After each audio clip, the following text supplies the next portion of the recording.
खान साहब बताइएगा कि इमरान खान के जो केसेस हैं उनका मंगल का दिन दिया गया था, लेकिन अब वो केस लिस्ट के अंदर शामिल नहीं है, क्या कहेंगे आप इसमें?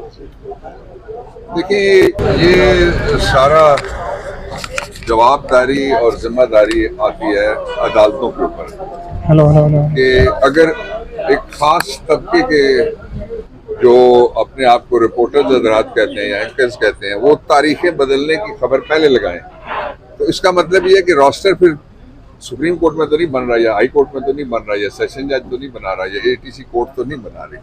इसको सीरियस लेना चाहिए।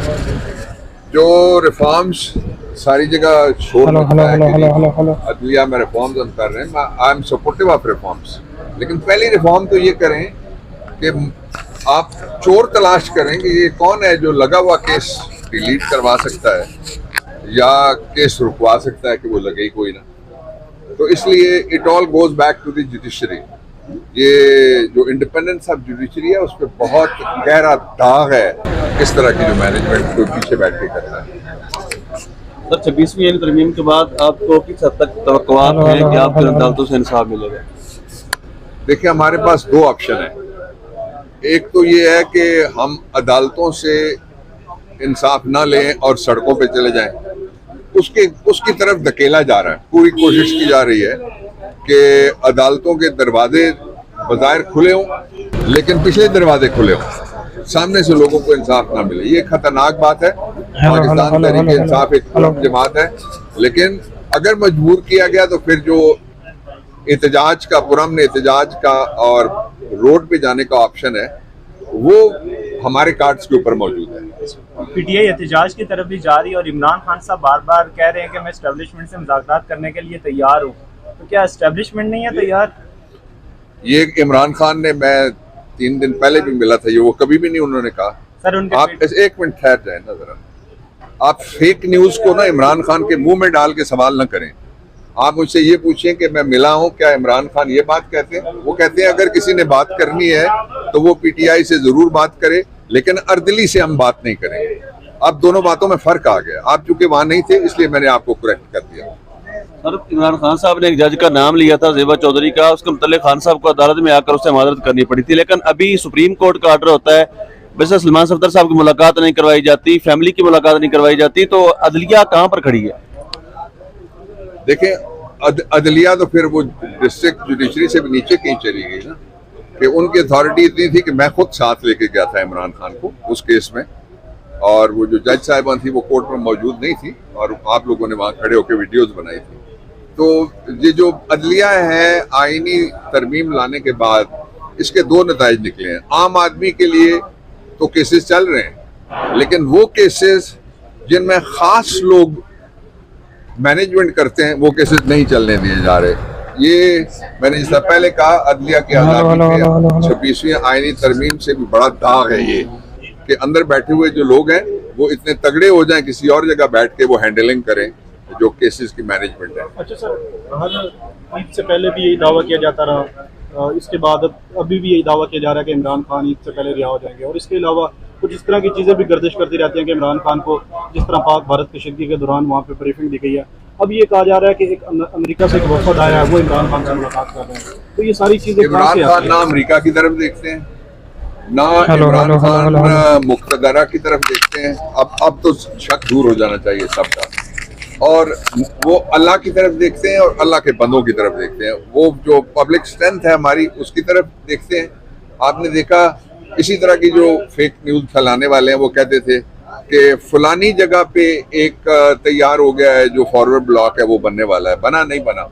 इसी तरह से ये भी कहना कि इमरान खान के पास कोई गया था, कोई नहीं गया था, कोई आया था, ये टीमें बनी हुई हैं। कुछ लोगों के पास गुड बॉय का रोल है, वो ये खबरें फैलाते रहते हैं। इनसे ना इमरान मुतासर होता है, ना मैं मुतासर होता हूँ, और ना ही पाकिस्तान तहरीक इंसाफ की जो असल ताकत है वो मुतासर होती है। मैं एक बात और कहना चाहता हूँ कि पाकिस्तान की जो तीनों सर्विसेज हैं उनके बारे में एक कानून है जो अंग्रेज के ज़माने में बेसिकली बनाया गया था, वो लागू होता है। उसको कहते हैं E&D rules, efficiency and discipline rules.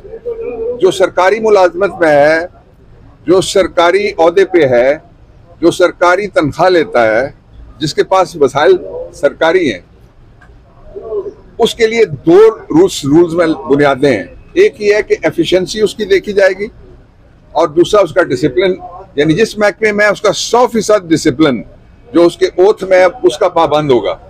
अगर कोई वहां से निकल के ये कहे कि मैं अवाम में पॉपुलर हो गया हूं, तो उसको हमारे किसी उम्मीदवार के साथ पिंडी की किसी काउंसिलरशिप की सीट पे खड़ा हो जाना चाहिए, पता लग जाएगा कितनी पॉपुलरिटी है।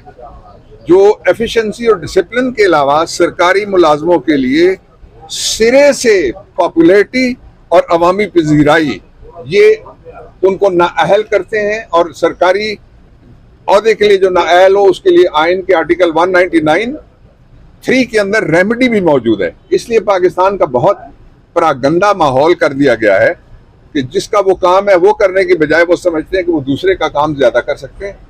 जिस तरह आपने कहा कि केस लगाती अदालत है और उड़ाता कोई और है पीछे से, तारीख अदालत देती है, बदलता कोई और है, और पसे आईना कोई और है। Sir, being a student of law, आप क्या देखते हैं जजेस का सीनियरिटी केस लगा हुआ है, उसका क्या मुस्तकबिल है, क्या फैसला होगा? देखिए, जजेस की सीनियरिटी का मुस्तकबिल वाबस्ता है 26th कॉन्स्टिट्यूशनल अमेंडमेंट के केस के साथ बेसिकली। इसलिए इन दोनों को मेरा ख्याल ये है कि कोई जॉइंट बेंच हो ताकि ये सवाल बार बार ना पैदा हो कि आपकी तयनाती ठीक नहीं है और आप क्यों सुन रहे हैं। ये सवाल पैदा होते रहते हैं ना, आप देखते हैं। तो इन दोनों केसेस को इकट्ठा करके तो कोई बेंच बना के लार्जर पूरी कोर्ट बैठ जाए। सुप्रीम कोर्ट को सारी कोर्ट बिठाने से शायद ये नहीं करना चाहिए। सर, आखिरी सवाल ले लें कि 26वीं आईनी तरमीम, जिसको बिलाशुबा एक गैर आईनी तरमीम कहा जा रहा है और पाकिस्तान जो तरीके इंसाफ है उसका शदीद रद्दअमल देखा गया है, लेकिन उसी तरमीम के बाद बनने वाला बेंच जो उसी तरमीम के तहत बना है, उससे क्या तवक्कुआत हैं? क्या आपको रिजर्व सीटें वो देंगे? मीर क्या सादा है, लेकिन हमने लड़ाई लड़नी है। हम when you are in the war, तो उसमें आपको ये आज़म होना चाहिए कि मैं खड़ा रहूंगा, बाकी क्या करते हैं उससे कोई परवाह नहीं। Thank you sir.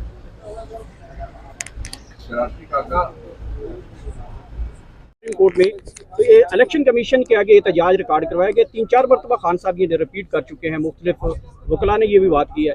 तो क्या वजह है कि पाकिस्तान तरीके इंसाफ क्यों नहीं इलेक्शन कमीशन के बगैर एहतजाज क्यों नहीं रिकॉर्ड कर? देखिए जी, हमें तो सुप्रीम कोर्ट आना है हर सूरत। यहाँ पर जो भी हेयरिंग हो रही है इसको देखना है। 100 दफ़ा हमारे पे इल्ज़ाम लगाए गए कि जी लाओ लश्कर लेके यहाँ पहुँच जाती हैं, ये रिजर्व सीट वालियाँ हैं, फलानियाँ हैं। आज अभी रिजर्व सीट वालियों को बुलाया जा रहा है सलमान राजा साहब के ऑफिस में, तो यहाँ पे सिर्फ 5 निकली हैं, बाकी सारी पार्टी की वर्कर्स हैं जो जमहूरियत का पहरा दे रही हैं, जो यहाँ पर सिर्फ इसलिए आती हैं कि आइन की और जमहूरियत का पहरा दे। और यहाँ इनको याद रहे कि पाकिस्तान की खवातीन के हक पे डाका डाला गया, माइनॉरिटीज़ के हक पे डाका डाला गया, ये उनको रिप्रेजेंट करती हैं। बाकी जहाँ तक प्रोटेस्ट है, हमने तो किया प्रोटेस्ट, हमें तो गेट से आगे नहीं जाने दिया गया। हमारे लिए FC बुला ली गई, खवातीन पुलिस बुला ली गई, शेलिंग का सामान आ गया, माशाल्लाह ऐसा आतिशबाजी का सामान आजकल जेब में रख के ये फिरते हैं। तो अगर पीसफुल जो आपके अवाम है उनका जो राइट है कि ये आईनी इदारों में उनको दाखिल होना भी मना है, कि वो दरख्वास्त लेकर भी जा रहे हो पीसफुली तो भी उनसे मुलाकात ना करें, तो आप अंदाज़ा लगा लेंगे इस मुल्क में इन्होंने आइन कानून और जमहूरियत के साथ कर क्या दिया है। तो इस मुल्क में ना जमहूरियत है ना आइन है। अब तो जो हो रहा है वो आपके सामने ही है। लेकिन खान साहब ने बिल्कुल सही कहा है, क्योंकि जो ट्रिब्यूनल में हमारे केसेस लगे थे, 1-1 साल ट्रिब्यूनल में रख के उनको बगैर किसी रीज़न के उड़ा दिया गया। अब हमने सुप्रीम कोर्ट में अपनी दरखास्तें जमा कराई हुई हैं। तो जब इंसाफ ना देने की इन्होंने ठान ली है तो फिर तो अब बंदा क्या ही करे। लेकिन आवाम तो निकलेगी ना, आवाम का काम है कि वो आवाज़ उठाएंगे, रेजिस्टेंस बतानी है। देखें, हम सीखते हैं अपने नबी पाक सल्लल्लाहु अलैहि वसल्लम की ज़ात मुबारक से, उनकी औलाद मुबारक की कुर्बानी जो 72 शहीद हुए थे करबला में, उस वक्त के दौर के मुताबिक तो हार जीत का अगर कोई पैमाना होता वो जीते तो नहीं थे, लेकिन जीत उन्हीं की हुई थी। तो हम तो रेजिस्टेंस और हक के लिए खड़े हैं। कुछ बैटल्स ऐसी होती हैं कि शायद वो जीती ना जाती हो, लेकिन वो लड़नी बहुत ज़रूरी है। हम उस लड़ाई के लिए खड़े हैं।